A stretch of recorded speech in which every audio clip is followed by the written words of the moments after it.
Hey, what is up, everybody? This is Steve Breach coming to you here today as we're sitting here in the park underneath the tree in the shade. Feels pretty darn good.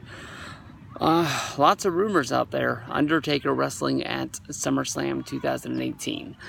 And I can honestly tell you that I think this is probably going to be more true than false. I know that there's a lot of smoke out there, a lot of things going on, but with Taker wrestling at WrestleMania, coming back and doing the World's Greatest Royal Rumble, he's already said he's going to do the Madison Square Garden show, already said he's going to do the show in October against Triple H. Having one more match in the middle of August seems like it's just as easy as anything else happening. I can tell you that I made a lot of videos about Taker, having a match at WrestleMania 34 against John Cena, saying that, it was what the people wanted to see, saying that it was going to make money, and I can tell you that, honestly, I was happy that I got the match. I thought that the payoff for the whole Undertaker versus Cena match was pretty fun. I think, WrestleMania opening, John Cena spending the pre-show sitting out in the crowd, them telling him that Undertaker had arrived at the arena, and him, sprinting to the back in order to get ready for his match, and then, for him to call out Undertaker, and Undertaker to come down to the ring. But then the bell rang, and we got what we got. And as soon as the bell rang, the bell pretty much rang again. I think the match for Cena versus Undertaker was a total of 3 minutes. Cena was able to hit one move. I'm grateful enough to say that I saw, the entire Undertaker career. I know that I did take some time off as a wrestling fan, so I didn't see from roughly 2002 to 2005, and I wasn't the best SmackDown viewer of all time to see a lot of the matches that he had there, but most pay-per-view matches, anything that was kind of big, I was able to see, throughout his whole career. And I know there's people out there that didn't get to see his whole career, from him being the Dead Man or the American Badass, or where you put him in the middle. It's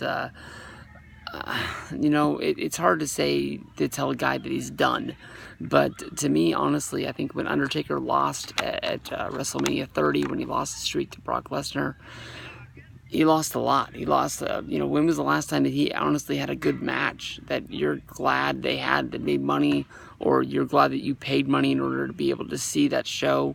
The match he had against Rusev at the World's Greatest Royal Rumble was borderline nothing. The match against Cena really wasn't anything as well.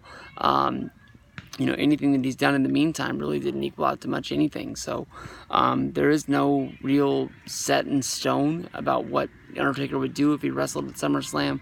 My guess is that it would be against John Cena in a rematch. Nothing else really makes sense to me. There's matches out there, if it was Undertaker from 3, maybe even 4 years ago, Undertaker against Daniel Bryan, Undertaker against Rollins, that make a lot of sense, that are matches that I want to see, but there's nothing really more that I want to see from Taker. I want to see him just sort of fade to black and just sort of make those sporadic appearances, that like Raw 1100 or whatever the next monumental Monday Night Raw would be, or the so-and-so anniversary, and he shows up for that. That makes more sense than him going out there and wrestling these matches where it honestly is just sort of a cash grab for Undertaker, and it is a cash grab for WWE to have his name on a poster. No one's going to sell tickets. If you want to do that shit on a house show, do it on a house show. Maybe sell tickets that way, but don't do it on a match that's honestly supposed to mean something like SummerSlam or WrestleMania, because it doesn't make a lot of sense to do it that way. So we'll see what happens. It looks like Cena versus Undertaker once again. It's a waste of Cena. It's a waste of Taker. It's a waste of a match on the pay-per-view in my mind.